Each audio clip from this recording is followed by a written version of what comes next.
Hi Year 10, it's Mr Smith here with your assembly for lockdown week 6. Hope everyone is okay and that you're getting on with your work on Teams. If you've got any problems, please contact me via Teams, or you can ring school and we'll help you deal with any issues that you're having. Excuse me. Right. Okay, let's start today's assembly. So again, welcome to the assembly.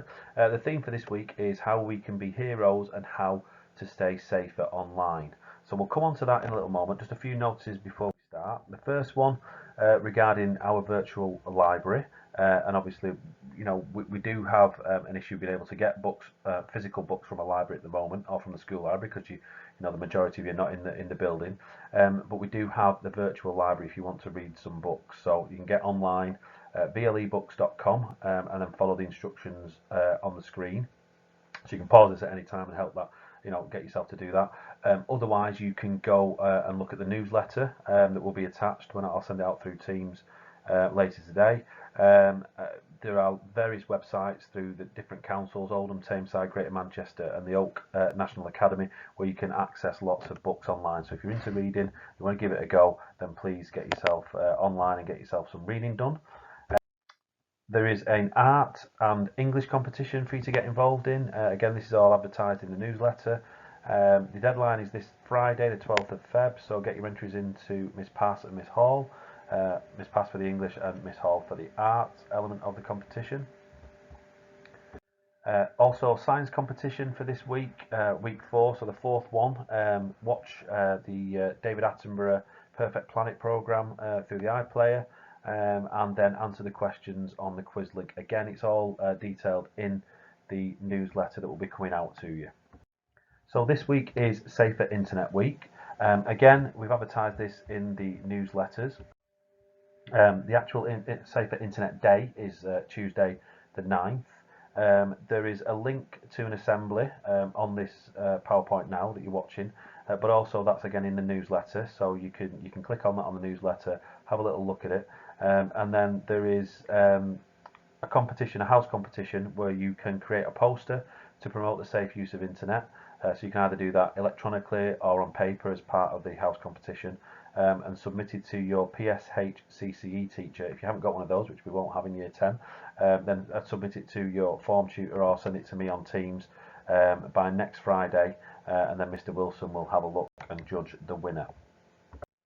So, with it being Safer Internet Week, we need to look at the positives of the internet. So, there's lots of it. It's everywhere you go these days. Everything is done through the internet. For example, at the moment, you are schooling through the internet.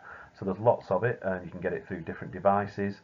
Obviously, you know this through your phones, your tablets, your laptop, whatever other devices you might be using, games consoles, all those sorts of things. So, there's lots of it. It's fast and it's convenient. It gives you lots of choice, and everyone can be together while being apart. So it's really important that we focus on the positives of it. However, we need to make sure that we're thinking about how we use it safely. Okay, so according to a recent poll, 35% of 12 to 15-year-olds, which you know you fall into, think that social media provides trustworthy news almost all of the time. So that's quite a big chunk of people think that getting their news through social media is going to be, you know, truthful and not fake news, as we call it. So it's quite a big percentage. So it's really important that if you're getting information, you get it from the right sources. So have a little think, stop and think. How does it make you feel to know that you can always trust the information you see online? It's really important to think about that, because if you took everything for granted that someone was going to tell you and you took it at face value that it was the truth, it might not always be. So it's good to do your own research around things and make sure that you know what's right and what's wrong, particularly with different websites. Okay, so steps that we can all take to staying online, and you probably are doing most of these already. So in particular when you're on social media, unfollow unreliable accounts.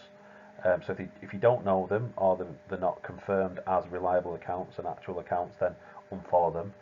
Share good quality information. Don't be sharing anything that you don't need to. Talk to your friends and family if you see anything on the internet that offends you or you think isn't quite right. Report it to the internet providers, to the websites, to the social media platforms, and then seek out support. You know, like I've said, talk to your friends and family. They will help you make sure you make the right decisions when you're on the internet. Okay, I'm going to talk about heroes now and how we can all be heroes in our own right. I'm not talking about being a superhero or doing anything out of the ordinary, but it's about how can you be a hero to other people within your life, and how can you be a good influence over other people. So we can all identify heroes in our lives. So it might be someone who's a family member, it might be someone who you look up to, such as a musician. Lots of scientists, nurses, and doctors at the moment with the pandemic going on could be described as heroes. It could be someone who is just a friend. It could be your favourite sports personality or a musician. It could be one of your teachers.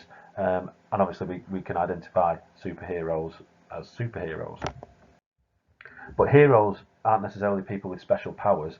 They are people who inspire you, who challenge you to be better, who are resilient to setbacks, who believe in themselves and believe in you, can motivate you, um, can encourage you to do better, care for you, give you hope, help you out with your dreams and aspirations. So people who are heroes aren't necessarily people who are big personalities, who are famous people.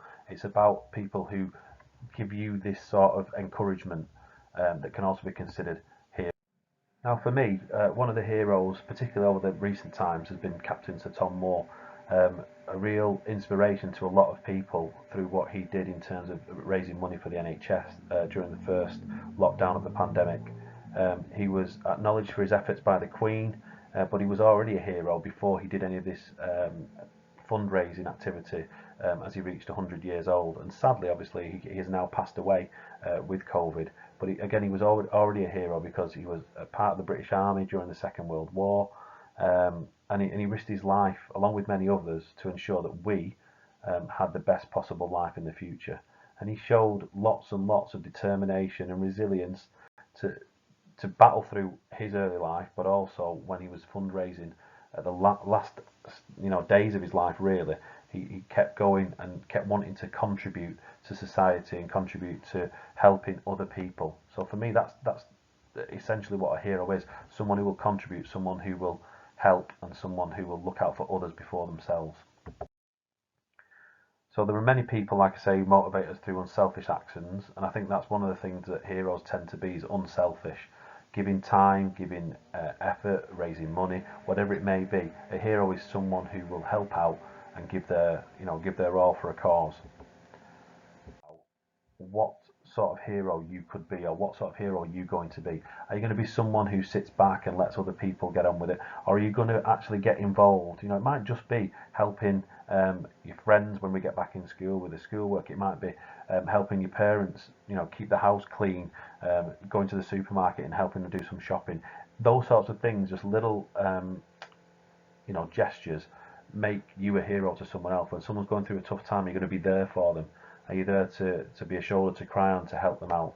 And that's what a hero can be. It doesn't have to be someone who is, like I say, out there and putting the face everywhere to be a hero and raising money. It doesn't have to be that. It can be something as small as going to the supermarket because your elderly relative needs some shopping. It's simple as that, and you have a choice what type of hero you're going to be. So have a think about that and what you're going to be like in the future, because I think it's really important that that type of citizen, someone who gives something to help others, is what builds a really strong community at school and around where you live as well. So we're going to look at subject stars. That should actually say lockdown week 5. Sorry, I've not changed the slide, but let's not worry about that. Let's just move on to making sure that the people who have done well and engaged well in lessons are recognised for that. So we'll start again as we normally do with English. So this week it goes to Samir. Well done, Samir. In EAL, it is Hazefa. In maths, we have Grace. Well done, Grace. In science, it's Insha. It's Faizan in geography. Well done, Faizan. History goes to Kai. MFL is Ben. Ethics is Hadia. PE goes to Hamza. Creative Arts goes to Malia. iMedia is Lucy Joe. Enterprise is George. Computer Science is Cameron. and food is Vincent. So well done to everyone for being nominated by your teachers. Really good efforts there, and I know lots of people are engaging in the work and getting lots of good feedback from your teachers, so that's really, really good. Um, all that remains from me is to say have a great week. It's half term next week, so obviously give yourselves a break. I'm ready for it. I know a lot of other teachers are as well. It's been a long, hard half term, even though you've not been in the building, with a different way of learning and getting used to working on teams. So well done for engaging in that. Well done for doing your work. Have a good week off next week, and I will be back with you the week after next. Make sure you check out the newsletter. I could do with a load more views on that and a load more views on my assembly. So make sure you pass this around to people so that everyone has a good view of it. Right, thanks a lot. Speak to you soon. Bye bye.